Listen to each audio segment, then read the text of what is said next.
एक दिन की बात है कि लगभग शाम के 6 बज चुका था। मेरे 2 दोस्त आते हैं और मुझसे कहती है कि चलो यार आज कहीं घूम के आते हैं। मैंने भी कहा कि ठीक है चलो घूम के आते हैं, बहुत दिन हो गया घर में बैठे हैं, बोर हो रहे हैं। और मैं अपने दोस्तों के साथ घूमने के लिए चली गई। मैं जिस रास्ते से घूमने के लिए जा रही थी, जहाँ पर मेरा घर था, मैं किराए के रूम में रहा करती थी, किराए के घर में रहा करती थी। मेरे घर के बाएं तरफ खेत था और दाएं तरफ मेन रोड जाता था। मैं मेन रोड से जा रही थी मार्केट घूमने के लिए और बीच में ही मेरा दुकान आता था। उस दिन की बात है, मैं अपने 2 दोस्तों के साथ घूमने के लिए जा रही थी। मैं 6 बजे लगभग घर से निकली, बाज़ार गई। वहाँ पे मैंने बहुत सारा शॉपिंग किया। मैंने बहुत कुछ खाया, मैंने चाट खाया, चाउमीन खाया, इधर उधर। पूरी तरह घूमने के बाद अब हम सारे दोस्त आपस में डिसाइड करते हैं कि नाइट बहुत ज़्यादा हो चुकी है, लेट भी हो चुके हैं, चलो अब घर चलते हैं। बहुत लेट होने के कारण घर में तो खाना नहीं बना पाया। मैंने रास्ते में ही खाना को पैकिंग करवाया अपने हस्बैंड के लिए और मैं वहाँ से, हम लोग सारे दोस्त वहाँ से निकल जाते हैं। जब मैं आधा दूर आती हूँ तो बीच में मेरा दुकान पड़ता था। मैंने अपने हस्बैंड से कहा कि घर चलना है। वो बोले कि नहीं, मेरे अभी दुकान को बंद करने में टाइम है, तुम चली जाओ। मैंने कहा ठीक है। उनको कुछ 30 मिनट टाइम था बंद करने में। 9 बज चुका था। मैं वहाँ से चली गई। अब जब मेरे घर पहुँचने में कुछ दूरी बचा हुआ था, उसके पहले ही मेन रोड पे ही दोनों लड़कियों का घर आता था। वो बोली मेरा घर तो आ गया, अब मैं चलता हूँ, तुम चली जाना। मैंने कहा ठीक है। उनमें से एक दोस्त ने मेरा कहा कि मैं तुझे छोड़ देता हूँ अगर तुझे डर लगे या प्रॉब्लम हो। मैंने कहा नहीं यार, थोड़ी तो दूर है, कैसा डरना, तू चली जा, मैं अकेली चली जाऊँगी। वो दोनों चले गए।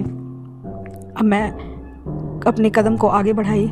10 से 20 कदम मैं चली। वहाँ पे एक और कच्ची रोड जाता था और वो कच्ची रोड 10 कदम चलने के बाद उस खेत की तरफ मुड़ जाता था और वो खेत काफ़ी शॉर्टकट में मुझे मेरे घर के पास पहुँचा देता। मैंने सोचा मैं सड़क से इतनी लॉन्ग रूट जो घूम के जाऊँगी, क्यों ना मैं शॉर्ट से चली जाऊँ, इसी गली से होकर गुजर जाऊँ। और ऐसा सोच के मैंने उसी गली की तरफ मुड़ गई और मुड़ते ही ठीक 10 कदम के बाद मुझे उस खेत का कच्चा पगडंडी जगह आ गया। मैं वहाँ से जाने लगी।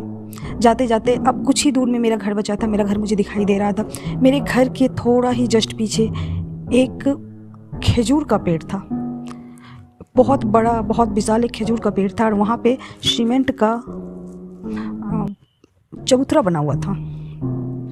खजूर का पेड़ के बीचों बीच था और साइड से सीमेंट का चबूतरा बना हुआ था। उजाला रात था और जस्ट मेरे घर के बाएं साइड में खेत की तरफ ही, वहाँ बहुत बड़ा खेत था और बहुत बड़ा मैदान टाइप का था और वहाँ पर एक सरकारी हॉस्पिटल था जहाँ आए दिन लोगों की मौत हुआ करती थी।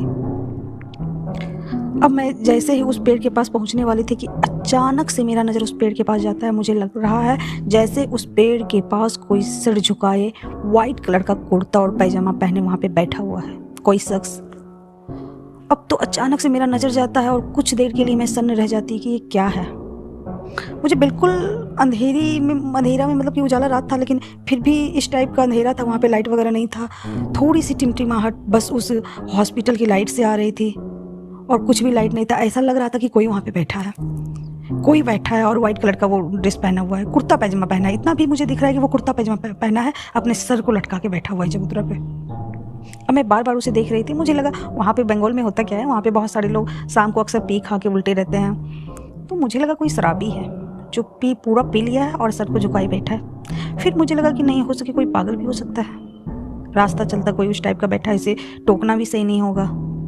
फिर अब मुझे वहाँ से क्रॉस करने में डर लगने लगा कि या तो कोई पागल है या कोई शराबी है या क्या है, नहीं है। बार बार ये सारी बातें, मेरा पैर वहीं पे टिक गया, ना पीछे जा रहा था ना आगे आ रहा था और मेरे दिमाग में एक ही हलचल थी कि आखिर ये है तो कौन है। और मेरे दिमाग में यही सब हलचल चल ही रही थी कि कुछ देर के लिए मेरी नज़र हटी। मैं सोची कि मैं क्या करूँ, मेन रोड से ही चली जाऊँ, वापस चली जाऊँ या फिर मैं दौड़ के क्रॉस कर जाऊँ। ऐसा मैं सोच ही रही थी। मैंने सर झुका के जैसे ही अपने सर को उठाती हूँ, देखती हूँ वहाँ पे कुछ नहीं, बिल्कुल क्लीन। अब तो मुझे बहुत जोरों का झटका लगा कि मेरा पलक झपकते वहाँ क्लीन कैसे हो गया। अब भी मुझे लग रहा था कि वहाँ पे कोई है। मुझे लगा कि मुझे गलतफहमी तो नहीं हुई है। फिर मुझे लगा कि नहीं, मैं करीब जाके देखती हूँ, ऐसा कोई वस्तु हो सकता है या कोई परछाई हो सकता है कि मुझे लगे कि कोई आदमी है, लेकिन कुछ नहीं था। लेकिन जैसे ही मैं वहाँ पे करीब जाके देखती हूँ वहाँ पूरी तरह से क्लीन है, कुछ भी नहीं दिखाई दे रहा है। एक पत्ता तक नहीं वहाँ पे गिरा हुआ लटका हुआ दिखाई दे रहा है। और मैं इतनी ज़ोर से डरी कि वहाँ से दौड़ते हुए अपने घर में आके चैन की सांस ली। और जब मुझे हाँफते मेरे अगल बगल के पड़ोसी देखते हैं तो मुझसे पूछते हैं कि क्या बात है, तब मैं एक सांस में सारी बातें बता गई। तब उनमें से कुछ लोगों ने बताया कि हाँ, वहाँ पे एक लड़की ने गले में फंदे डाल के सुसाइड कर लिया था और अक्सर वो वहीं पे बैठा रहता है। वो उसी तरह पैजामा कुर्ता पहना हुआ था, वो हमेशा वहीं पर उसी टाइप से बैठा रहता है। और उस दिन के बाद से मैं नाइट में कभी भी उस रास्ते से नहीं जाती हूँ। तो दोस्तों, वीडियो कैसी लगी? वीडियो अच्छी लगी तो वीडियो को लाइक कर दीजिएगा और अगर चैनल पे नए हैं तो चैनल को सब्सक्राइब कर दीजिए।